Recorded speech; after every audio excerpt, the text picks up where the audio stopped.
और आत्मा के वश में आना और इधर उधर कूदना जैसी घटनाएं सोशल मीडिया पर हर जगह साझा की जा रही हैं। कुलिन को अब बहुत ज्यादा हैंडसम, जिसे संभालना मुश्किल है, के नाम से जाना जाने लगता है।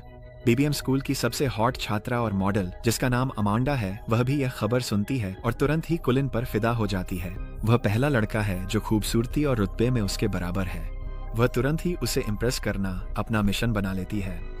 जब यह खबर बहुत बड़ी हो जाती है तो मास निवास के सामने लड़कियों की भीड़ जमा हो जाती है। परिवार उन लड़कियों से घर का टूर कराने के लिए पैसे वसूलने लगता है। कुलिन, जो सड़कों पर छुपा हुआ है, अपने परिवार को खबरों में देखता है। उसे अपने ही लोगों द्वारा धोखा दिया गया और इस्तेमाल किया गया महसूस होता है। जब वे उसे फोन करते हैं, वह घर आने से मना कर देता है और जब पर्यटकों द्वारा उसकी पालतू मछली को गलत तरीके से संभाला जाता है और मार दिया जाता है तो वह और दुखी हो जाता है। अब वह एक इमारत की छत पर छुपा हुआ है ताकि सड़कों पर उसका पीछा कर रहे पागलों से बच सके। अचानक एक लड़की उसके पीछे आकर पूछती है कि क्या वह छत से कूदने वाला है। कुलिन हैरानी से उसकी ओर देखता है, क्योंकि वह न तो उसकी शक्ल देखकर नाक से खून बहाती है और न ही बेहोश होती है। लड़की बात करने से इनकार कर देती है और बस वहाँ से चली जाती है। कुलिन इतना घबराया हुआ है कि वह ठीक से बोल भी नहीं पाता। उससे हुई यह मुलाकात उसका दिन काफी बेहतर बना देती है। कुछ देर बाद वह कीबो को फोन करता है, जो उसे लेने आता है और अपने घर बुलाता है।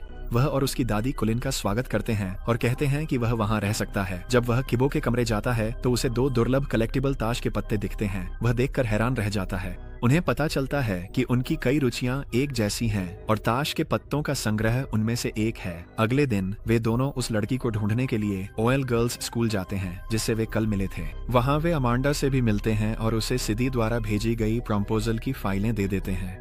अमांडा दिखावा करती है कि उसे कुलिन की खूबसूरती से कोई फर्क नहीं पड़ता, लेकिन उसके जाने के बाद उसकी नाक से बहुत खून बहने लगता है। कुलिन सीढ़ियों पर अपनी क्रश को देखता है, लेकिन उसके आसपास खड़ी दूसरी लड़कियां उसे उससे मिलने नहीं देती। अगले कुछ दिनों तक किबो और कुलिन सब कुछ साथ में करते हैं और सबसे अच्छे दोस्त बन जाते हैं। एक दोपहर किबो कुलिन को फुटसाल खेलने ले जाता है, जहाँ वह अक्सर अपनी क्रश रेरे से मिलने जाता है।